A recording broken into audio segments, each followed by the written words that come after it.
Estamos con el padre Carlos Rosel de Almeida, párroco de Nuestro Señor de la Divina Misericordia de Surco y doctor en Sagrada Teología por la Universidad de Navarra de España, con su tesis Escatología Ortodoxa. Hoy vamos a hablar sobre la CADE Perú, la reunión de ejecutivos que todos los años se realiza en Paracas, en Ica. Padre, ¿qué balance se puede hacer de la gestión de Pedro Castillo Terrones? Bueno, ¿qué te puedo decir? Mira, voy a ser objetivo, ¿no? Porque no es bueno que uno se deje llevar por el hígado. 0 kilómetros de carreteras, 0 hospitales, 0 escuelas, 0 postas médicas, 0 ayuda a los niños de cáncer, 0 avance en educación, 0 avance en la salud. Por lo tanto, te respondo una gestión desastrosa. ¿Cómo se logra una visión de futuro para los jóvenes?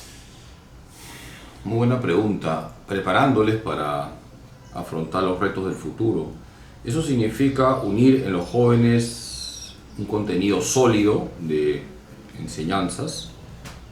Hay que darles un contenido, por ejemplo, darles cultura, darles valores. No solamente está lo que significa el contenido básico que tiene que saber todo aquel que va a desarrollarse en la sociedad, sino inculcarles valores, virtudes fundamentales. Y un tercer punto es esforzarnos por darle oportunidad a los jóvenes para que puedan desarrollarse de acuerdo a sus capacidades. O sea, te respondo, ¿no? Contenido sólido, cultura, valores, virtudes y oportunidades. ¿Qué se puede decir de riesgo país actualmente? Bueno, lo que hay que hacer es... De riesgo país, ¿qué se puede decir? Mira, yo creo que del Perú somos los peruanos, ¿de acuerdo? Sí. Entonces, si pensamos que una institución va a salvar al Perú, estamos equivocados. Comenzando que el único salvador es Jesucristo, por ahí hay que empezar. Ahora, las instituciones que están en un país para ayudar al desarrollo tienen que ser eficientes. Entonces tiene que haber gente eficiente, capacitada, gente técnica. ¿De acuerdo? Entonces, todo aquello que se plasme en la sociedad como institución tiene que estar formada no por gente que llega por el tarjetazo o porque es miembro del partido político que está gobernando, sino porque es una persona capacitada. ¿Cree que hay bombas de tiempo en el Perú? Por supuesto. ¿Cuáles ¿Cuál es son? la peor bomba de tiempo? La miseria que hay en el Perú. ¿Por qué salió Pedro Castillo? Tú eres inteligente, ¿por qué crees que sale? Por darle la contra a Keiko. En parte. Por el antivoto de Keiko Fujimori. En parte sí, tienes razón. Por no regresar a la dictadura fujimontesинista.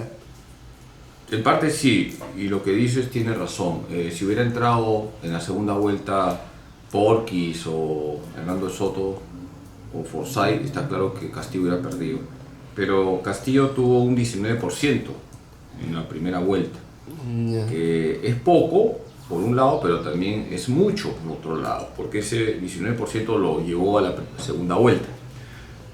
Entonces, ¿por qué hubo gente que votó por Castillo sabiendo que no está capacitado? Porque muchos dicen, es como yo, misio, es como yo, marginado, es como yo, descartado. Entonces, hemos colocado el gobierno a alguien, entre comillas, que representa a un porcentaje alto de peruanos que viven en condiciones de miseria, aunque hay que reconocer también lo que tú dices, ¿no? El voto antifujimorista. Tu pregunta la respondo. La miseria que hay en el Perú es caldo de cultivo, es bomba de tiempo para que luego Dios nos libre, pero venga otro peor, aunque no sé si habrá otro peor que el actual. Pero en un descartado, en un marginado, ¿se puede encontrar la gracia de Dios? Sí. Como dice la doctrina social de la iglesia. ¡Hala! Se ve que estás leyendo, ¿ah? Sí. En un descartado se puede encontrar eficiencia, cuando esa persona es eficiente, está preparada. Pero en un descartado se hace presente esa realidad, la misericordia de Dios, porque Dios mismo actúa. Eso no está en tela de juicio, doctor. Entiende lo que estoy diciendo. Estoy hablando de que va a gobernar. Sí. El ser descartado no te catapulta para ser un buen presidente. No. Para ser un buen presidente, y eso es doctrina social de la iglesia, ya que has tocado ese tema, se tienen que unir lo siguiente. Escucha.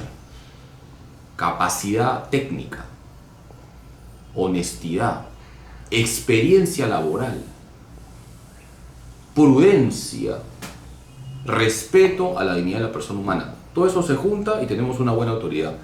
Honestidad. Tiene que ser una persona honesta, no corrupta. Capacidad técnica. Tiene que estar preparada la persona para gobernar. Tiene que conocer lo básico que se tiene que conocer para conducir un país. Esto es muy importante. ¿Tú le darías a una persona que no sabe conducir un avión que maneje un vuelo? No, pues. Mira, Santo Tomás de Aquino decía, si es santo, que rece por nosotros. Si es sabio, que nos enseñe. Si es prudente, que nos gobierne. Y prudencia implica la sabiduría de conducir un país. Entonces, número 3, tener experiencia laboral. Has tocado el tema de Keiko. Keiko también estaba descartada porque ella nunca ha trabajado. Pero cuidado que Castillo toda su vida se la ha pasado como sindicalista. Entonces seamos justos, cuidado. Bueno, pero cuidado, o sea, en tal caso era... Dime, ¿dónde te ha enseñado? La típica batalla del mal menor, o la típica batalla del cáncer con el SIDA. O la pero típica... volvamos a tu pregunta. 4. Respeto a la dignidad de la persona humana. No basta que sea honesto, no basta que esté capacitado técnicamente, no basta que haya tenido experiencia laboral. Va a defender la vida, va a defender que en el matrimonio sea entre varón y mujer, va a defender el derecho de los padres por educar a sus hijos. Por eso, aclaro otra cosa, ya que has tocado ese punto. Ahora pues están todos los caviares, ¿no? Queriendo sacarlo a Castillo, ¿no? Sí. Entonces yo te digo, voy a decir algo, sería una desgracia para el Perú que entre los caviares, porque los caviares son pro aborto, pro unión gay, pro ideología de género. Entonces, si me pones a elegir, mira, Dios nos libre, ¿no? Dios nos libre, ¿no es cierto? Sí. Dios nos libre del caviarismo, que es la izquierda progresista, y también Dios nos libre de la derecha liberal, que también va por ahí. Fíjate que la derecha liberal y la izquierda progresista coinciden en esos puntos. O sea, son ambos grupos pro aborto, pro unión gay, pro ideología de género. Entonces, es complicado. Elegir una autoridad competente es complicado. Sigue con tu pregunta, doctor. Sí. ¿Cree usted que el Perú está en emergencia? Hermano, está en emergencia desde hace años. Un país que casi todos los presidentes que hemos tenido están, unos en la cárcel, otros sentenciados pero sin cárcel, como es el caso de Toledo, otros con prisión domiciliaria. Es un país que hace rato está en emergencia. ¿Cree que eso se debe a una crisis de valores? ¿A una crisis de cuadros técnicos que es muy difícil conseguir o elegir o tener? Por supuesto, hay una crisis de valores, pero no solo en el Perú. Mira, ¿quién ha ganado en Brasil? Lula da Silva. ¿Y Lula dónde estuvo? En el Partido de los Trabajadores. ¿Dónde estuvo hace unos años? ¿A dónde lo metieron? No, no sé, pues. En la cárcel. ¿Por qué? Por la corrupción que había generado con Odebrecht. Y lo han elegido presidente. O sea, han elegido un corrupto. Entonces, oye, el problema es mundial. ¿No es cierto? El problema es mundial. Y los cuadros técnicos que... Pero cuando hay corrupción no importa el cuadro técnico. Por ejemplo, Freddy Armando Romero es un tigre con la cámara, ¿no? Tú eres un tigre con la cámara. Y haces buenos videos y no sé cómo no te mueves. Hay un tipo de eres humano. Sí. Pero viene otro tigre que no tiene tu capacidad, pero porque es del partido de gobierno le meten un cargazo con 10.000 soles mensuales. Entonces, ¿dónde quedan los cuadros técnicos? ¿No te das cuenta que todo está podrido? Que no se coloca a alguien capaz, sino al amigote. Argollas. Argollas, pues, hermano.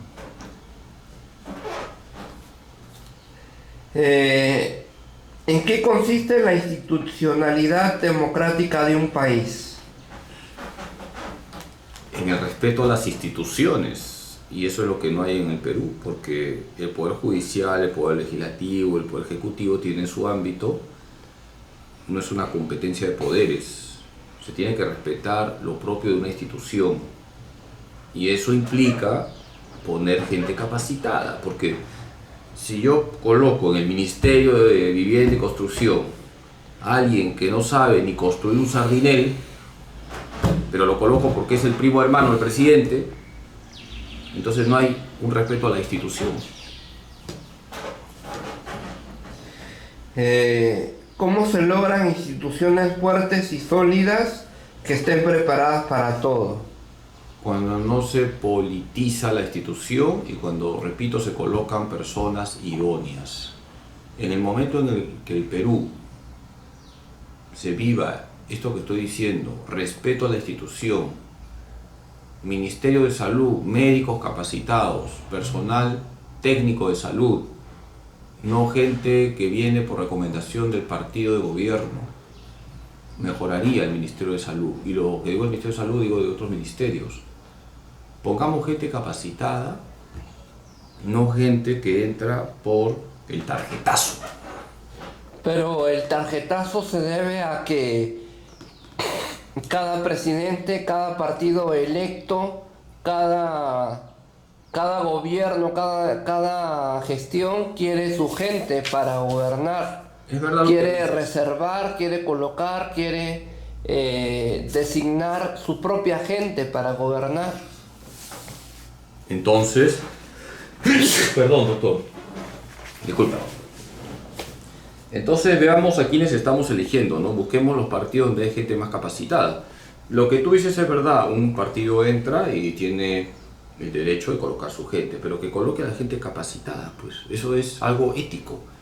Un partido entra, entonces coloquemos a la gente capacitada, a la gente técnica, a la gente idónea para los puestos que van a cubrirse.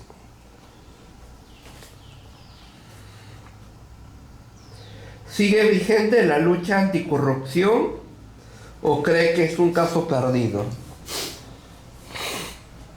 A ver, un cristiano nunca dice es un caso perdido, así que en la medida, como decía San José María, que tú y yo nos portamos bien, ya hay 2 corruptos menos en el mundo.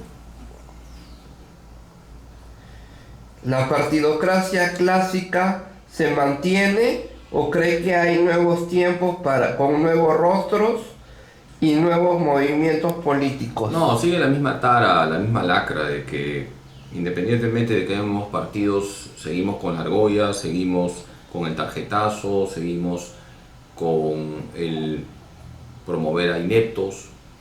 Esto es lo que pasa. Pero a veces el furor, la llegada, la pegada, la acogida, el éxito de un político está en provincias, porque de vez en cuando han surgido movimientos regionales, políticos que han tenido mucho éxito en las elecciones. Ya, pero te corrijo. ¿Sabes cuántos presidentes regionales están en la cárcel? Averigua y vas a replantear tu pregunta. Han tenido éxito porque han ganado. pero ¿dónde han terminado muchos presidentes regionales? La mayoría de izquierda, en la cárcel. Entonces, abre los ojos, doctor. Sería bueno que te vayas a Cajamarca, a Huaraz, a esas zonas. Mira la corrupción que ha habido, cómo se ha dilapidado el dinero. Y lo más gracioso y triste a la vez es que en esos lugares sigue ganando la izquierda. A pesar de que los presidentes regionales de esas zonas están en la cárcel y son personas sentenciadas, la gente es fiel al castigo, hermano. Sigue preguntando, doctor. ¿Cómo se puede administrar de una buena manera, de una mejor manera, el presupuesto del Estado? ¿Cómo ayudas a las provincias, a los departamentos, a administrar mejor el dinero que se le otorga, que se le da? Tu pregunta es técnica, ¿no? Creo que un economista lo respondería mejor que yo, pero lo que hay que hacer es un presupuesto realista, hacer un balance, ingresos, egresos, auditorías constantes, transparencia, y así se va administrando mejor el dinero. ¿Cómo se explica que el Perú se mantenga a flote con una de las cotizaciones de dólar más bajas en Latinoamérica después de la pandemia del COVID? Lo que pasa es que el Perú es un país que tiene muchos recursos y no te olvides que la minería hoy en día está en auge, entonces no es éxito del gobierno ni mucho menos, al contrario, si tuviéramos un gobierno mejor, el Perú habría subido pues una espectacular alza tendríamos, pero el Perú se está manteniendo porque es un país con muchos recursos, siempre hay ingresos, sobre todo a través de la minería, y también el peruano es ingenioso, entonces siempre se está recurseando. ¿Qué es lo que le conviene al Perú? ¿Mano dura o mano flexible? Y de alguna manera complaciente, ecuánime, flexible, empática. ¿Mano dura, mano recia, mano radical o mano más blandengue? No, al momento de gobernar. El Perú es autoridades honestas y capacitadas. Y una persona honesta y capacitada verá dónde aprieta, dónde es flexible, porque tiene la técnica, el arte del gobierno. El arte del gobierno implica ajustar en algún lugar, ser flexible en otro, aplicar un principio en esto, otro principio en lo otro. Por eso, repito, se necesita personas idóneas. Es como un entrenador de fútbol, un entrenador idóneo sabe por dónde tiene que atacar, dónde tiene que reforzar, cómo salir cuando lo atacan, cómo contragolpear. Eso se llama el arte de organizar. Entonces, recemos pues para que tengamos autoridades honestas y capacitadas. ¿Cree que el sistema económico de explotación sucia funciona y evita el desplome y la crisis económica? La informalidad siempre es mala. No, la explotación sucia.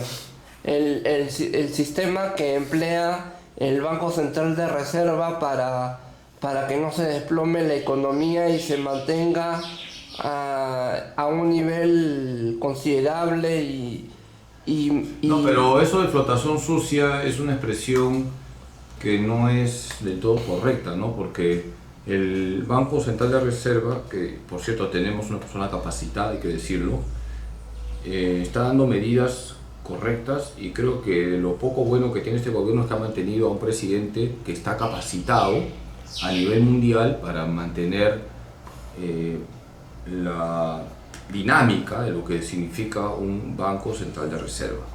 O sea que no todo es negativo y reconoce aspectos positivos del presidente Pedro Castillo Terrón. Pero hermano, yo no soy mezquino, no creas que yo tengo algo contra Castillo.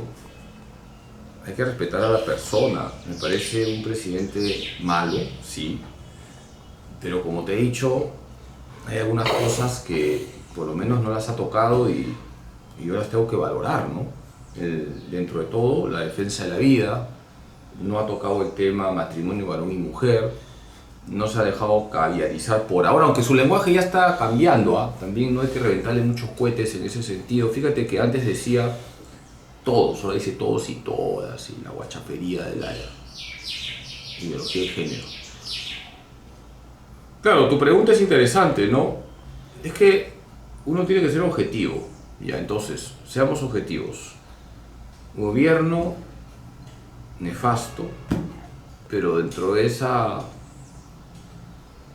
dentro de esa ineptitud dentro hay elementos positivos. dentro de ese estado penitente hay aspectos positivos. El haber mantenido al ingeniero Velarde del BCR, aunque lo querían cambiar a los rojos, pero ahí se mantuvo. Por ejemplo, no meter presión como hubiera pasado con un Caviar para mandar cuestiones contra la vida, contra el matrimonio. Eso por lo menos lo tiene ahí. Ojalá que no se deje influenciar por la caviarada. Pero otras cosas sí, pues no. No puede más. O sea, no puede más porque no tiene la capacidad, ¿no? Otra cosa positiva, por ejemplo, ¿no? Se le ve con su esposa, sus hijos, una familia, ¿no? Entonces, oye, yo no soy mezquino. Y bonito es ver, pues, un presidente con su esposa, sus hijos ahí, ¿no? Es verdad también que ha metido a la familia, ¿no? Todos los chotanos han entrado al palacio. Eso está mal. Bueno, doctor, anda cerrando porque te has pasado ya 25 minutos y tengo que cerrar intempestivamente esta entrevista. Así que ciérrala ya. Bueno. Ya hemos hablado demasiado ya.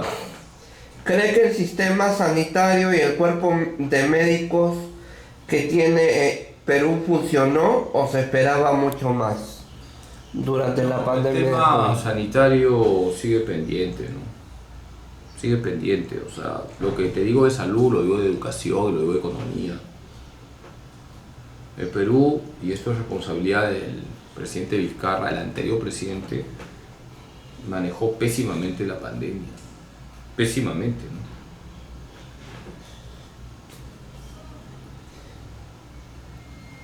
¿no? Ya.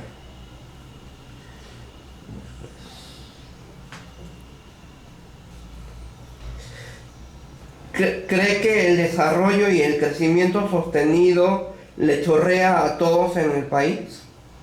¿Le chorrea a todos en el país el desarrollo y el crecimiento mira sostenido? Que el Papa en la encíclica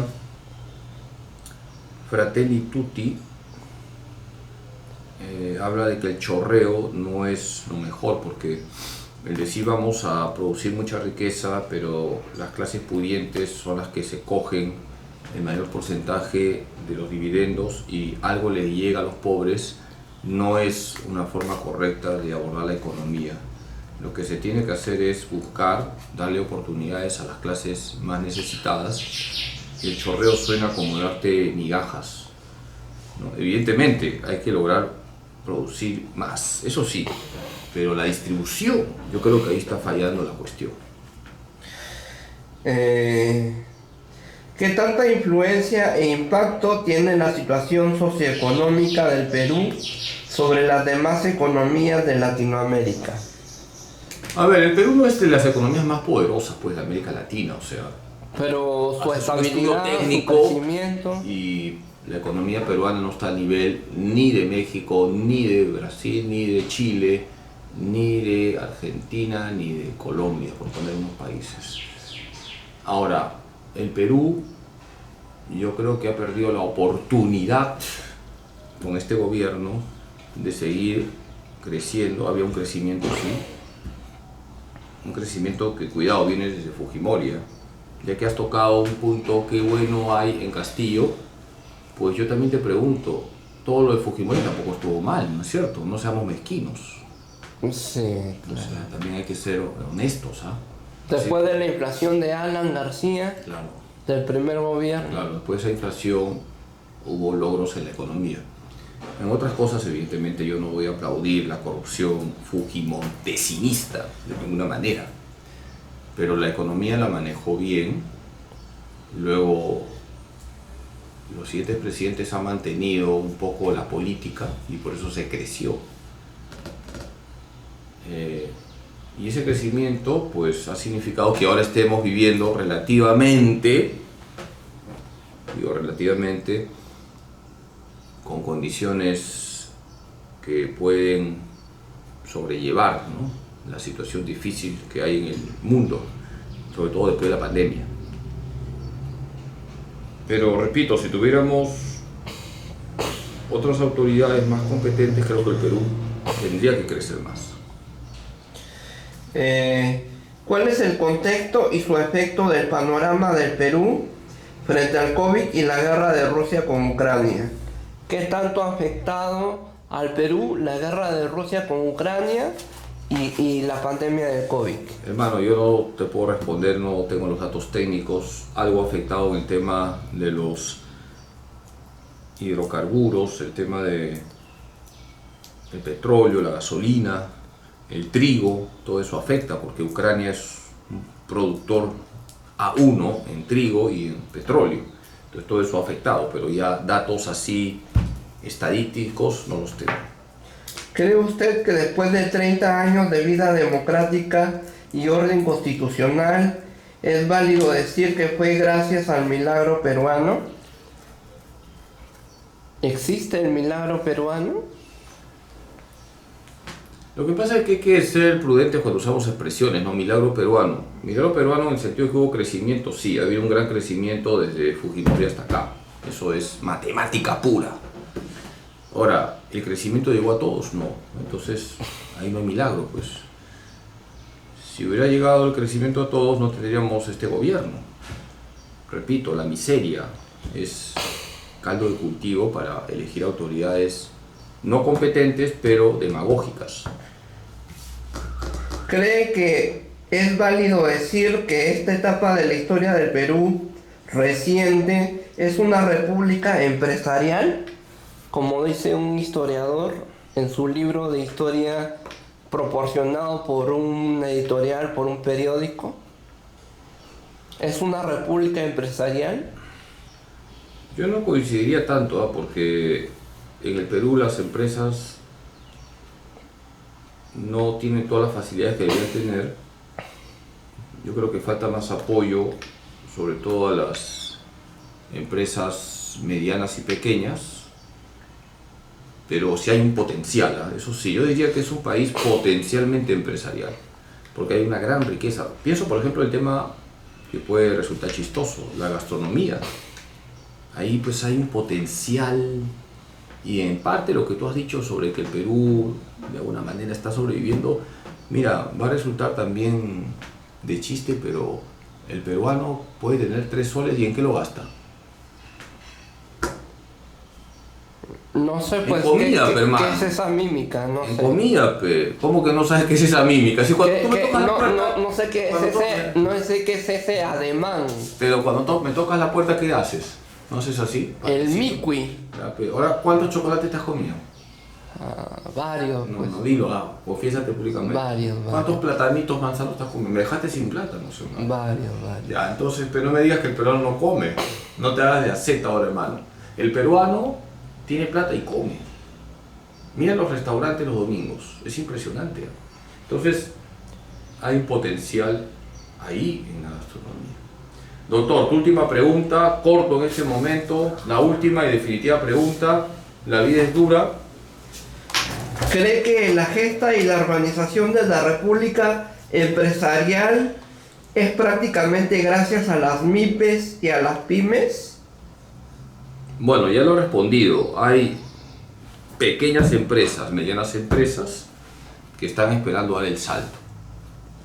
Y yo creo que el gobierno debería darse cuenta de eso, forjar condiciones para que las pequeñas y medianas empresas no solo se mantengan, sino que crezcan. Y eso va a repercutir en el bien de todo el Perú. ¿Ya? Doctor, Padre, unas preguntas. No, ya. ¿El Perú debe ser capitalista o comunista? ¿Cuál debe ser la dirección? Mira, doctor, Otro sería el cantar si los católicos que están en el mundo de la política o que se meten al gobierno leyeran la doctrina social de la Iglesia. En la doctrina social de la Iglesia tenemos los principios fundamentales para plasmar en la sociedad cómo tiene que ser un gobierno. Ni el capitalismo descontrolado ni el comunismo. Tiene que plasmarse en la sociedad, por un lado, la libertad, por eso no al comunismo, la libertad de empresa, la libertad para tomar iniciativas, la libertad para la creatividad, no al comunismo. Pero por otro lado, tiene que haber un cierto control del Estado para proteger a las clases más necesitadas. Por eso no al capitalismo descontrolado. Entonces tenemos que llegar a una vía donde haya solidaridad y subsidiariedad. Entonces cree en la economía circular, en la economía solidaria. Efectivamente, creo en una economía con rostro humano donde se armoniza la libertad y se armoniza la protección del Estado a las clases más necesitadas. Muchas gracias, doctor. Que Dios Todopoderoso les bendiga en nombre del Padre. Padre, una última pregunta. ¿El Perú debe ser de derecha, de izquierda o de centro? Mira, voy a responderte como sacerdote. El Perú tiene que ser de Cristo, hermano. Que Dios Todopoderoso les bendiga. Amén. Padre, la yapita, el plus. ¿El Perú debe ser liberal o neoliberal? ¿Por qué? El Perú tiene que ser de los peruanos, nada de ideologías, nada de comunismo, nada de ideología LGTB, nada de ideología de género, nada de ideología relativista, nada de ideología hedonista. El Perú tiene que ser un país donde se respete la dignidad de la persona humana. Muchas gracias, doctor. Bendiciones. Relájate, ¿ya? Padre, unas palabras por el 14 de noviembre, por la muerte de Jordan Inti Sotelo Camargo y Brian Pintado en el centro histórico de Lima. Bueno, a ver, yo rezo por todos los difuntos. Eso es lo único que te puedo decir. Yo rezo por todos los difuntos, pero yo no me dejo manipular por nadie y rezo por ellos, por sus almas y pido para que el Perú esté libre de toda ideología. Muchas gracias. Gracias, Padre. Fue el Padre Carlos Rosel Almeida, párroco de Nuestro Señor de la Divina Misericordia de Surco y doctor en Sagrada Teología por la Universidad de Navarra de España, con su tesis Escatología Ortodoxa para la Cámara de Freddy Armando Romero Paredes. No se pierda el Correo Mariano, su boletín informativo de la Arquidiócesis de Lima a cargo de Monseñor José Ignacio Alemán y Grau. También no se pierdan los programas radiales del Padre Carlos Rosel de Almeida, confirmando nuestra fe los martes a las 10 de la mañana por Radio María Perú y los domingos Hoy es el Día del Señor a las 9:30 de la mañana por Radio María Perú. Lo puedes sintonizar en cualquier equipo, aparato o dispositivo de audio y de sonido.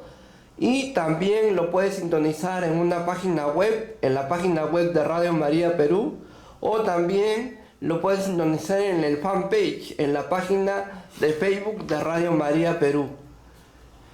Ese fanpage, esa página de Facebook que tiene a la Virgen María en tonos turquesas, pasteles y celestes. También no deje de comprar, no deje de regalar, no deje de leer, no deje de consumir los libros del Padre Carlos Rosel de Almeida. Semillas de Misericordia, El brazo que sostuvo a Dios y Los ratitos, como un ratito con la Virgen María. De venta en librerías Paulinas, en librería San Pablo, en librería Santa Faustina del Señor de la Divina Misericordia de Surco, o también en librería Salesiana, de las primeras cuadras de la Avenida Brasil. Gracias, Padre. Relájate, doctor. Al toque pala, que estoy a Purímac, no seas movidic.